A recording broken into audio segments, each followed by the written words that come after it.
And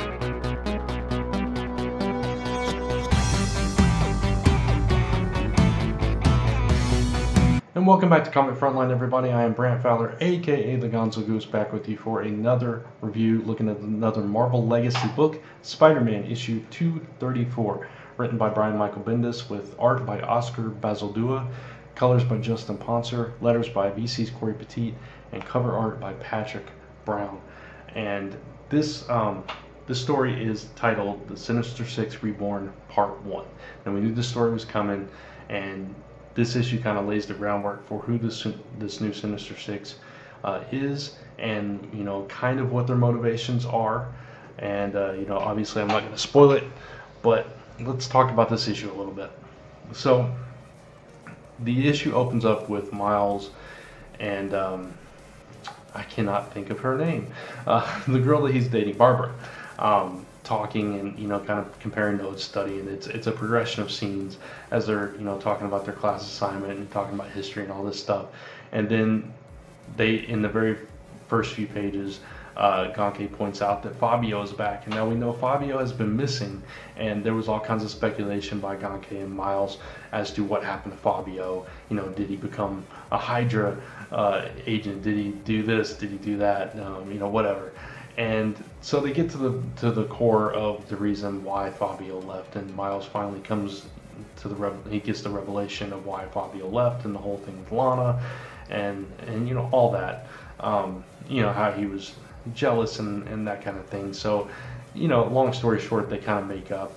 And in the meantime, there's this mysterious figure who is trying to buy up this tech, and he's trying to gather this group, which obviously we know is going to become the Sinister Six.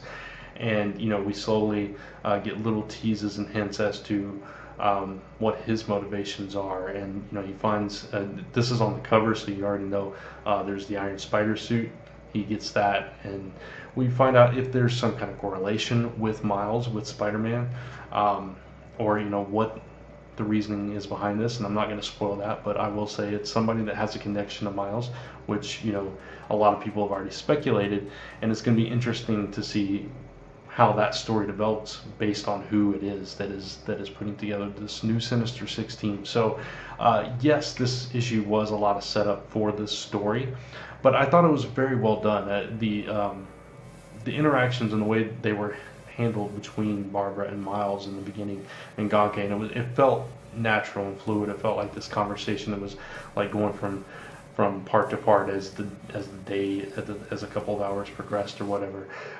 It felt very natural. And then their whole conversation with Fabio, Gonke and Miles on the rooftop kind of felt like that too, where Gonke's talking in the background under his breath and kind of answering in between the lines and stuff, and they're going back and forth. It felt very natural, and I thought that the way that the Sinister Six came together this time, it didn't feel like, okay, we're all gonna do bad things, come join me, ha ha ha. It didn't feel like that. It felt organized. It felt like it had a purpose. And again, once you see who the person is behind it, that purpose is made even more clear. And I thought it was interesting. One thing I will say is that Bendis showed a little bit how he was out of touch by referencing OkCupid instead of something like Tinder that is more current. Things like that. Just little nitpicks. I thought the art was really well done. Some of the faces were kind of soft, but I didn't mind it. It was just a little bit of a different look, but everybody looked like themselves. I love the way Miles looked, and I hope this artist is sticking around. I haven't looked at solicitations to see if Bazaldua is, but if he is, I'm all for it, because I thought it was very nice art, beautiful cover as well. So I really enjoyed this issue. I thought this was a nice turn of the corner. It's a nice fresh start. You got all the stuff with Secret Empire and all that stuff done.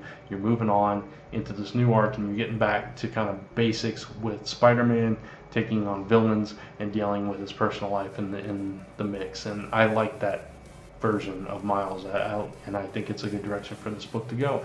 And yeah, I thought the writing was solid. I thought the art was beautiful, and so I'm going to give this one a 4 1/4 out of 5 for Spider-Man issue number 234. So that is my review. I'd love to hear your thoughts. Leave them in the comments below, and check out all the other content we have here on Comic Frontline. You can follow me at Brant Fowler on Facebook, Twitter, and YouTube, and you can check out my Kickstarter for The Last Ember #1 that is running right now. I have about 2 weeks left, and still a ways to go. So please check that out, and you can actually come back here on Comic Frontline next Thursday, November 9th at 10 p.m. Eastern Time for a special Q&A talking about The Last Ember #1. So until next time, thank you guys for watching, and I'll see you in the next video. Bye.